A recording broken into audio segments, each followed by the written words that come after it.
দেখেন আমার পায়ের অবস্থা কি, এদিক দিয়ে একটা বড় একটা ব্যান্ডেজ লাগানো লাগছে।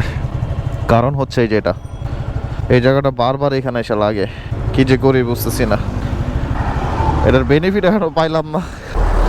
ও আচ্ছা, এই যে ইদানিং ধরে যে আমার এই জায়গায় এটা অয়েল চেঞ্জ উইট আছে, আমি দেখলাম কিভাবে জানি করতে হয়, একটু দেখি ট্রাই করে পারি কিনা।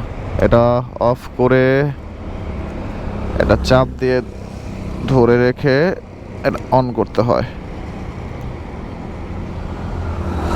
এরপর নাকি এটা ব্লিঙ্ক করা শুরু করে, এরপর এটা ছেড়ে দিতে হয়, অটোমেটিক চলে যায়। ও সেই, এদের কি কারণে উঠে এটা এখন পর্যন্ত আমি বুঝতে পারলাম না। কেউ যদি জানি না থাকে অবশ্যই আমরা জানায়, মানে বন্ধ করা শিখছি কিন্তু কি কারণে এরকম হয়ে থাকে এটা জানি না। আজকে 1000 কিলো পূর্ণ হয়েছে, সো সার্ভিসের দিকে যাইতে হবে, দেখি কি অবস্থা হয়। এখন ইয়ামাহাতে যখন আমার সার্ভিসিং এর সময় হতো তখন ইয়ামাহা থেকে ফোন দিত, স্যার আপনার সার্ভিসিং এর সময় হয়ে গেছে, আপনি কি সার্ভিসিং করবেন না, এই টাইপের ফোন দিয়া বলতো। ওরা ওই প্রত্যেকটা সার্ভিসিং এর সময় ওরা খেয়াল রাখতো যে কে কিরকম মাইলেজ চালাইছে, কার কখন সময় হয়েছে সার্ভিসিং করানোর জন্য। কিন্তু সুজুকির ব্যাপারটা ভিন্ন। আমি দেখলাম যখন আমি গাড়িটা কিনলাম, সে আমাকে বলল, মানে যে দোকান থেকে কিনলাম, যে শোরুম থেকে কিনলাম, শোরুম থেকে আমাকে বলল যে বস আপনার প্রথম সার্ভিস ফ্রি সার্ভিস হচ্ছে 1000 কিলো, অথবা এক মাসের 2 দিন পরে গেলেও নাকি আমাকে সার্ভিস দিবে না, আর 1000 কিলো হওয়ার পরে গেলেও নাকি আমাকে সার্ভিস দিবে না। এটা আমি বুঝলাম না বস, আমার তো ফ্রি সার্ভিস আছে, এটা তো আমি পাবো আপনাদের থেকে পাওনা জিনিস, তো এটা আমি 1000 কিলো বা 1 মাসের পরে গেলে কেন আমারে দিবেন, আমি এটাই বুঝতেছি না। আর ওই জায়গায় ইয়ামাহা হচ্ছে ফোন দিয়ে ডাকতেছে, স্যার আপনার সার্ভিসিং এর সময় হচ্ছে,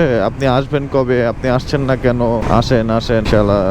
এই ব্যাপারটা আমি বুঝলাম না। ওরা ফ্রি সার্ভিস হোক আর পেইড সার্ভিস হোক, কিন্তু ওরা সময় মতো ফোন দেয় যে আপনার সময় হয়েছে আপনি আসেন। যাই হোক, দেখি আছে কি অবস্থা হয় সার্ভিসিং এ। 1053 কিলো যাইতে যাইতে মনে হয় 60-65 আইসা পড়বে। যাওয়ার পরে দেখি ওরা কি বিহেভ করে আমার সাথে। আবার কিনছি তো ফ্ল্যাগশিপ শোরুম থেকে, ফ্ল্যাগশিপ শোরুমে এরকম সার্ভিস সেন্টার যে কোনো জায়গা থেকে করানোর কথা, যেহেতু আমি অন্য একটা শোরুম করছি এবং সার্ভিস করাবো আরেকটা শোরুমে, দেখি কি অবস্থা, ওদের ব্যবহার কি। আই হোপ, আশা করি ভালোই হবে, আর না হইলে তো সমস্যা নাই, আপনারা তো আছেন, ক্যামেরা তো আছেই, আমি অবশ্যই আপনাদের শেয়ার করব। ওই যে সামনে সুজুকির শোরুম, আলটিমেটলি আমাকে রং মারতেই হইলো, কারণ এছাড়া আর এখান থেকে একদম প্রগতি সরণি হয়ে ঘুরে আসতে হবে আমার মনে হয়, কারণ এই রোডটা আমি চিনি না। ওকে, যে সুজুকি শোরুমটা আছে, যেটা আমি ওনাদের সাথে কথা বলবো। বস আপনারা কি ফ্রি সার্ভিসিং করান? ফ্রি সার্ভিসটা করান? ফ্রি সার্ভিসটা বই আছে, কিন্তু আমি কিন্তু অন্য শোরুমের থেকে কিনছি ভাই, অন্য শোরুম থেকে কিনছি। তাহলে হ্যাঁ হ্যাঁ হ্যাঁ, আচ্ছা, এই যে 1065 হয়েছে, আমার কি ফ্রি সার্ভিস আছে এখনো? বাবা রে বাবা,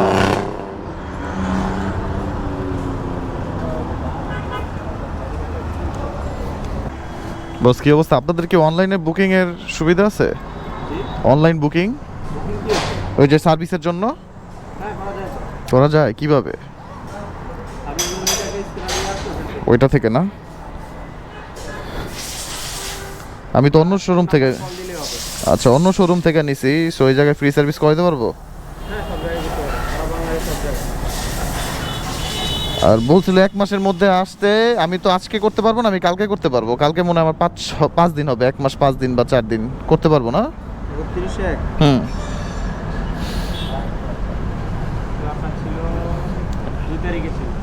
2 তারিখে ছিল না? ঠিক আছে, তাহলে একদিন পরে আসলে সমস্যা নাই তো? কালকে আসলে সমস্যা আছে? হ্যাঁ, করতে পারবো।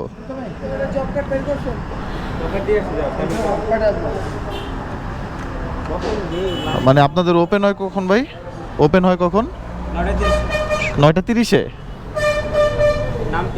বাঁধন বাঁধন, হ্যাঁ। 11টা বা কালকে 11টা দিয়ে দিলাম না, আরো আগে দেন।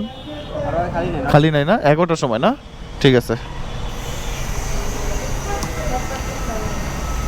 মোবাইল নাম্বার লাগবে?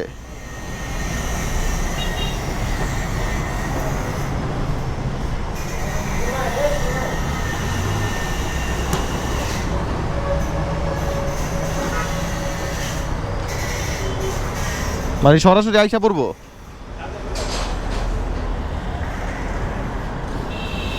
এই হচ্ছে অবস্থা। ওরা মোটল ইউজ করে, সার্ভিস প্যাকেজেস এক্সিকিউটিভ 555 টাকা, প্রিমিয়াম 777 টাকা, আর সিগনেচার সার্ভিস হচ্ছে 1444 টাকা। ও ওরা মোটল উইল ইউজ করে, যাই হোক 1 2 3 4 5 ছোট কিন্তু সমস্যা নাই। আচ্ছা, এখন চালাইতে চালাইতে কিছু কথা শেয়ার করি। যখন আমি ফ্ল্যাগশিপ শোরুম থেকে কিনছিলাম বাইক, তখন আমাকে বলছিল যে 1 মাসের মধ্যে যেটা আগে আসে, 1 মাস আগে আসলে আপনার ওই সময় যাইতে হবে, অথবা 1000 কিলো হইলে ওই সময় যাইতে হবে, আদারওয়াইজ ওরা নাকি করে না। এখন আমার কোশ্চেন হচ্ছে কেন করবে না? আমি তো ওইটা পাবো বস, পাওয়া জিনিস আমি আগে যাই পরে যাই, আমি কেন করবে না? একটা রুলস এর মধ্যে থাকা উচিত যে একটু সময় দেওয়া উচিত, যেটা আমি ভাবছিলাম ওরা দিবে না। কিন্তু এখানে আসার পর ওরা একটু চিন্তা করে বললো যে হ্যাঁ করাইতে পারবে। তার মানে হইতে পারে নাও দিতে পারতো, কিন্তু আমার দিতেছে। আবার এরকম হইতে পারে যে এটা মানুষজনকে অ্যালার্ট করতেছে যে আপনারা সময় মতো আসেন সার্ভিস করার জন্য। এখন জানি না বাকিটা কি অবস্থা। আজকে হাতে সময় না থাকার কারণে সার্ভিসটা করাইতে পারলাম না। তো তারা সরাসরি এই হচ্ছে নতুন বাজার, ভাটারা থানা, হাতের ডান পাশে সোজা গেলে যমুনা ফিউচার পার্ক। যাই হোক, যমুনা ফিউচার পার্ক নতুন বাজারের মাঝখানে একটা শোরুম আছে। দেখি শোরুমটাতে কিভাবে যাওয়া যায়। আচ্ছা, যদি এদিক দিয়ে ঢুকি তাহলে আমার ওই পাশে রং মারতে হবে, যেটা আমি চাইতেছি না। অনেকখানি রং মারতে হবে, যেটা আমি চাইতেছি না বস। একটু একটু একটু একটু একটু ও হো, ওই তো ব্যস্ততার কারণে আর ক্যামেরা ল্যাগিং এর কারণে শেষে ভিডিওটা করতে পারিনি। আজকে হচ্ছে নেক্সট ডে। ওই ফ্রি সার্ভিসটা বাকি ছিল, ওইটা করাইতে আইসা পড়ছি, প্রায় কাছাকাছি আইসা পড়ছি। কি কি করে ওরা ফ্রি সার্ভিসে। আবারও রং রোড মারতে হইতেছে, কিছু করার নাই। আমি মারতেছি, আপনারা কেউ মাইরেন না, এটা রুলস এর বাইরে। এখানে যদি সার্জন থাকতো আমাকে 1000 টাকার মামলা সে চাইলেই দিতে পারতো, কিন্তু এই জায়গায় ইউ টার্ন নাই, ইউ টার্ন নাই। এই দেখেন প্রথম সার্ভিস দেওয়া আছে 1000 কিলোমিটার অথবা 30 দিনের মধ্যে, যেটা আগে আসবে এটা করতে হবে। এবং সেকেন্ড ফ্রি সার্ভিস হচ্ছে 2000 কিলোমিটার অথবা 60 দিনের মধ্যে। এটাকে কেউই নাই, সবাই ব্যস্ত। ফার্স্ট সার্ভিসটা করাইছি আমি, যেহেতু ভিডিও করতে পারি নাই সেহেতু আমি আপনাদের সাথে এখনই এভাবে শেয়ার করে দিচ্ছি। ফার্স্ট সার্ভিস করাইছি, তাদের সার্ভিসটা ভালোই ছিল। যেহেতু আমার মোবিল ফিল্টার এসব ছিল আর গাড়ির কোনো সমস্যা ছিল না, সেজন্য কোনো টাকাই লাগে নাই। আমার মনে হয় যে ওদের 3টা রেঞ্জ আছে, এই ভিডিওতে আগেই দেখাইছি। 3টা রেঞ্জের প্রথম যে 577 টাকা মিন 600 টাকার যে সার্ভিসটা ওইটা দিছে, ভালো ছিল। কিন্তু তাদের একটা সমস্যা ছিল, তাদের যে সিরিয়ালটা তারা মেনটেন করে না, আদারওয়াইজ সার্ভিসে কোনো সমস্যা ছিল না। গুড।